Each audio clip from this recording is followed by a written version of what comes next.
Assalamualaikum warahmatullahi wabarakatuh. Perkenalkan, nama saya Cahyu Nirmala dengan NIM A1C03101192 dari kelas G S1 Akuntansi. Sebelumnya saya ingin mengucapkan terima kasih kepada Ibu Ayudia Safarina yang telah mengajarkan mata kuliah metode penelitian kualitatif. Jadi di sini saya akan memaparkan hasil penelitian saya yang dengan judul Makna pengelolaan biaya dalam tradisi Pasajiponan pada masyarakat Sumbawa. Oke, langsung saja di sini abstraknya.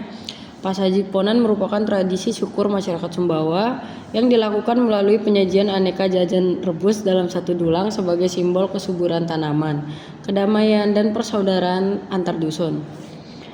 Biaya yang dikeluarkan untuk membuat sajian tersebut tidak dipandang sebagai beban, melainkan sebagai kehormatan, kontribusi sosial, dan investasi spiritual bagi keluarga.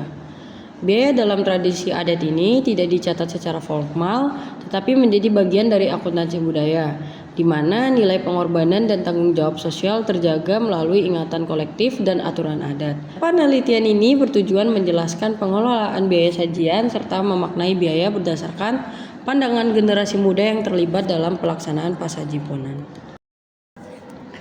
Lalu di sini ada pun latar belakangnya, yaitu Pasajiponan adalah tradisi adat masyarakat Sumbawa yang dilaksanakan untuk mengungkapkan rasa syukur atas hasil panen sekaligus sebagai sarana pengikat persaudaraan antar tiga dusun. Sajian yang ditampilkan berupa 6 jenis jajan rebus yang menggunakan hasil bumi sendiri. Makanan dilarang digoreng karena minyak dianggap sebagai simbol panas, konflik, dan pertikaian, sementara rebusan melambangkan doa kedamaian. Dalam perspektif akuntansi, biaya dimaknai sebagai bentuk akuntabilitas adat dan simbol martabat keluarga yang dicatat melalui norma sosial dan ingatan kolektif, bukan melalui dokumen akuntansi formal. Namun pemaknaan biaya dalam sudut pandang generasi muda masih jarang diteliti, sehingga penting dilakukan penelitian ini untuk memastikan keberlanjutan nilai budaya. Lalu di sini pertanyaan masalah dan tujuan penelitian. Di sini kita bahas dulu pertanyaan masalahnya. Yang pertama, bagaimana pengelolaan biaya sajian makanan dalam tradisi Pasajiponan? Yang kedua, apa makna sosial, simbolik, dan religius dari biaya menurut generasi muda? Yang ketiga, bagaimana kertas kerja hasil wawancara menjelaskan hubungan antara biaya, solidaritas, dan martabat keluarga. Lalu di sini ada pun tujuan penelitian. Yang pertama, mendeskripsikan rincian biaya sajian Pasajiponan. Yang kedua, menjelaskan makna biaya sebagai praktik akuntansi budaya. Yang ketiga, menyusun kertas kerja wawancara untuk menafsirkan pemaknaan biaya melalui pengalaman generasi muda. Lalu di sini ada pun metode penelitian yang saya gunakan.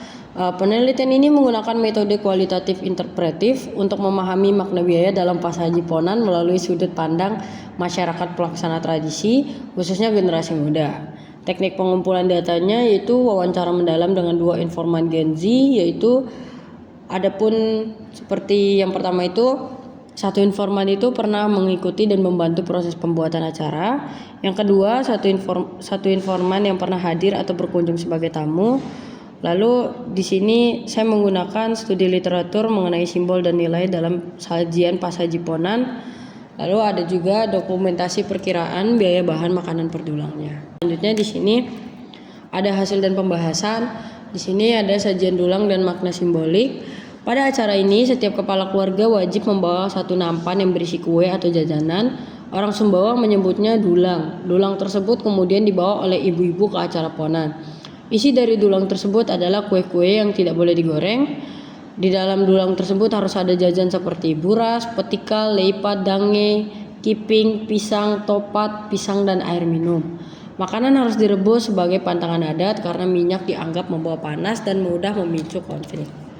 Lalu di sini ada dokumentasi estimasi biaya per dulangnya yang saya dapatkan dari informan. Di sini ada komponen beras 1 kilo, biayanya itu 12.000, beras ketan 1 kilo 15.000, ada kelapa harga biayanya itu 9.000, pisangnya 15.000, daun dan pembungkusnya 5.000, bumbu dan gula 9.000, air kardus 1 dus harganya 22.000. Jadi total biaya dalam satu dulang itu hanya 87.000. Nah, biasanya dalam ritual ini dia bisa sampai 30 kepala keluarga. Jadi estimasi biaya yang dikeluarkan per dulang itu jika ada 30 dulang yaitu sebanyak 2.610.000.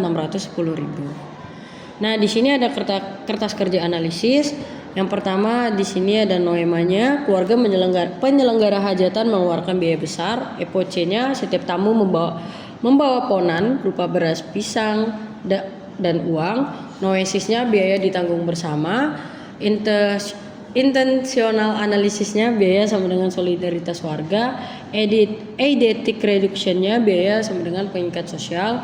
Yang kedua di sini sajiannya harus direbus, EPOC-nya tidak ada makanan goreng, noesisnya rebus itu artinya kedamaian, intentional analisisnya yaitu cara masak membentuk doa, eidetic reductionnya biaya sama dengan jaga kedamaian. Lalu di sini noema yang ketiganya setiap keluarga wajib bawa dulang, EPOC-nya dulang itu dinilai secara sosial, noesisnya biaya sama dengan citra keluarga, intentional analisisnya biaya sebagai status, eidetic reduction biaya sama dengan kehormatan. Lalu di sini ada noemanya tanpa pembukuan formal, EPOC-nya nama penyumbangnya itu diumumkan, noesisnya akuntabilitas adat, intentional analisisnya memori kolektif sebagai catatan, eidetic reduction-nya biaya sama dengan akuntansi budaya. Lalu di sini noema yang terakhirnya itu bahan dari hasil panen, EPOC-nya persiapan di rumah, noesisnya syukur atas rezeki, intentional analisisnya biaya sebagai ibadah, eidetic reduction-nya itu biaya sama dengan keberkahan.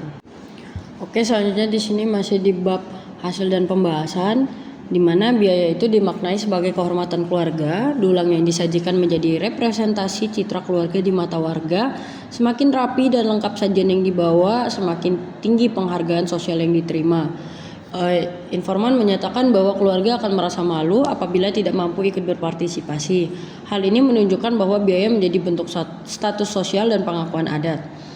Lalu biaya menjadi simbol solidaritas dan gotong royong. Kontribusi berupa beras, pisang, atau uang dari para tamu memperlihatkan bahwa tanggung jawab biaya hajatan bukan hanya milik penyelenggara tetapi menjadi tanggung jawab kolektif masyarakat. Hubungan timbal balik tersebut diakui informan sebagai bantuan giliran yang menunjukkan bahwa biaya merupakan modal sosial yang menjaga hubungan antar keluarga tetap kuat. Biaya dipahami sebagai investasi spiritual dan rasa syukur. Karena sajian dibuat dari hasil panen sendiri dan direbus sebagai simbol kedamaian, masyarakat percaya bahwa setiap pengeluaran akan kembali sebagai berkah dan ketentraman. Ini memperlihatkan bahwa praktik biaya berhubungan erat dengan nilai religius yang sudah ditanamkan sejak dahulu.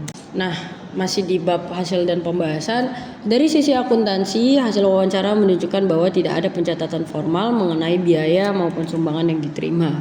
Namun, nama pemberi sumbangan selalu diumumkan dan diingat oleh warga sebagai bentuk pertanggungjawaban adat, sehingga tercipta akuntansi budaya yang tercatat dalam ingatan kolektif masyarakat.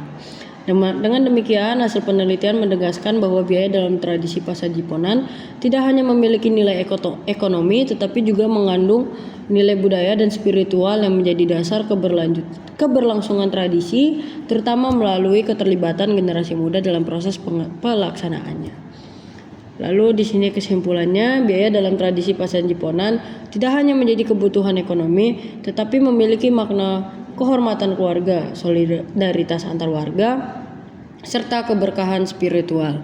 Pengeluaran biaya dipahami sebagai bentuk dukungan sosial dan ibadah sehingga tidak dicatat secara formal, melainkan dijaga melalui memori kolektif dan aturan adat. Hal ini menunjukkan bahwa biaya dalam Pasajiponan merupakan wujud akuntansi budaya yang terus diwariskan kepada generasi muda sebagai penjaga tradisi. Sekian presentasi dari saya. Apabila ada kurangnya mohon dimaafkan. Assalamualaikum warahmatullahi wabarakatuh.